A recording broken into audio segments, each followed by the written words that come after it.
Profesor, buenas noches. En esta oportunidad le voy a hablar sobre los 4 primeros capítulos del libro La maté porque era mía. En el primer capítulo, que está denominado ¿Qué es la ira? Ira y violencia y la ira en el ámbito familiar.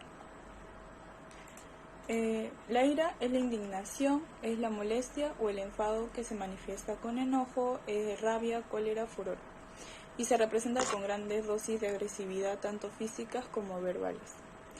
El sentimiento es una acción consciente y racional, mientras que la emoción es inconsciente. Por ello se puede decir que la ira se manifiesta en forma de cólera por parte del sujeto que está cegado por una emoción negativa. ¿Cuál es la relación entre la ira y la violencia? La violencia es una actividad física desencadenada por la cólera. La ira es una emoción que activa el sistema nervioso y la conducta humana, y la cólera se le expresa en forma de ira y como manifestación externa.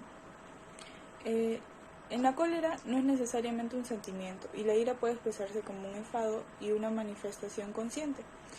Otra expresión de la ira podría ser el enojo, que no siempre el enojo se manifiesta como cólera.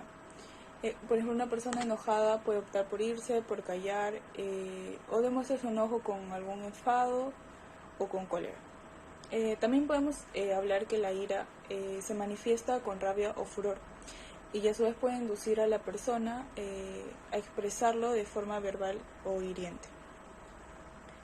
¿Qué es la diferencia entre emoción y estado de ánimo? Radica en la capacidad de comprensión donde no está presente en las emociones. En cambio, en los estados de ánimo, con el tiempo, ha proporcionado la comprensión de la causa o la conciencia de la situación. Es posible que en un estado de ánimo se dé por razones biológicas, ya sea por la déficit de serotonina, el exceso de testosterona o la descarga de adrenalina. Otro punto que es la venganza. Es una acción premeditada y consciente. Esta puede escudirse en el enojo, el enfado, la rabia y el furor que esté experimentado en algún momento, ya sea con la conciencia clara que se dotará con la planificación adecuada. Al contrario de la venganza, la cólera no es premeditada, sino que se manifiesta con rapidez en el momento que se produce la ira, y luego se convierte como emoción y puede convertirse en sentimiento y quedar de ese modo, pasando luego a convertirse como odio. ¿Qué es la ira y violencia? Estas dos palabras están íntimamente relacionadas con la violencia. Los ataques de cólera que se manifiestan por la ira pueden venir atados con violencia física o psíquica, ya sea maltrato físico, verbal o psicológico. El 10 y el 20% de los sujetos violentos son personas con trastornos psiquiátricos, a comparación de la mayoría de agresores, que son personas normales con difícil o nula empatía. No se inmutan ante el sufrimiento de los demás y no tienen la capacidad de ponerse en el lugar de la otra persona. Se dice también que tienen problemas de celopatías y dificultad para controlar la ira. Son sujetos normales, son aquellos que no están conformes con el tipo de mujer que tienen, ya que no se adaptan a como ellos quisieran que fuera la otra persona. Los psicópatas, en el primer caso, la rehabilitación psicológica es algo inútil, hablando ya de los sujetos normales. Son personas que no manifiestan ninguna patología clínica y se adaptan a las culturas o los problemas sociales. En el caso de los psicópatas, la enfermedad es muy grave que no puede ser resuelta con tratamiento conductual. La causa más profunda y afecta a la biología y la neurofisiología. Continuando con el capítulo 2, que tiene como título Raíces emocionales de la ira y la cólera. En este capítulo, los budistas califican la ira como una emoción, porque se descubre que es destructiva, ya que supone un ir hacia atrás en el camino de la perfección. Existe un primer nivel del cerebro que actúa sobre las funciones fisiológicas de forma totalmente funcional y orgánica. Este es el sistema neurovegetativo. Este sistema se ocupa de la digestión, de la excreción, del hambre o de la sed. y de todos los movimientos automáticos o actividades regidas por el sistema simpático y parasimpático, o neurovegetativo también. Se halla situado en el tallo encefálico y bueno, el segundo nivel se sitúa en el sistema límbico y es denominado inconsciente o inteligencia emocional. Es ahí donde se guardan las vivencias que en cualquier momento la percepción que llegue es descifrada y catalogada en función de la calidad de este archivo que fue guardado. El sistema límbico se derivó del tallo encefálico como evolución y de él, al cabo de millones de años, se derivó como el neocórtex o cerebro pensante. El tercer nivel cerebral se sitúa en la neocórtex, que es el cerebro consciente o el software donde se albergan los conocimientos adquiridos y la memoria de los mismos. Se rige el aprendizaje y la memoria.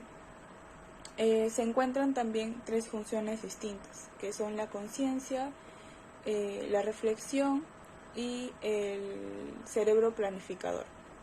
Siguiendo, en el capítulo 3, que tiene como título Las emociones negativas, se dice que John Elster distingue entre emociones fuertes y emociones débiles, con antecedentes cognitivos complejos. Las emociones fuertes son aquellas que se producen un mayor impacto emocional, ya sea positivo o negativo, mientras que la alegría o la tristeza serían parte de las emociones débiles. También se dice que un grupo importante de emociones que podemos denominar emociones sociales serían la venganza, el desprecio, el odio, la culpa, la ira, amor propio o dignidad.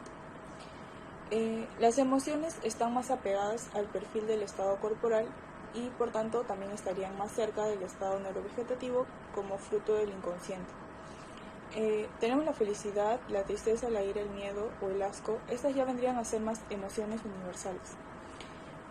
Frente a estas emociones se situarían los sentimientos de euforia y éxtasis, que son manifestaciones de felicidad o de melancolía y nostalgia, que son muestras de tristeza, o el pánico y la timidez, que son manifestaciones del miedo. Y por último, en el capítulo 4, que tiene como título La educación y vivencias, los modelos familiares como referencia. Aquí todos los expertos de las distintas escuelas de psiquiatría y psicología coinciden en la gran importancia de las vivencias infantiles en el desarrollo de la personalidad de los individuos. Estos tienen dos grandes componentes, que son el genético o hereditario y el ambiente que radica, particularmente en la educación o el trato recibido en los primeros años de vida. Aquí la personalidad se va definiendo en los primeros años de vida. Y dicen que todo el ambiente influye en esta información individual. Desde los ruidos escuchados en los primeros meses de vida en el seno materno hasta el habla. El estudio del comportamiento del niño desde que nace hasta la adolescencia en que se considera formada su personalidad. Aquí incluyen los análisis de sus características físicas, su capacidad cognitiva y motor. También su disposición de aprendizaje, como son las habilidades, y la capacidad para expresarse, oralmente o por escrito. Su capacidad perceptiva, la agudeza de los sentidos y la rápida captación de los mismos. También habremos de considerar sus habilidades de relación social o la capacidad de comunicación. A pesar de no contar con el habla, en los primeros tiempos el niño sabe cómo relacionarse y comunicarse como él puede.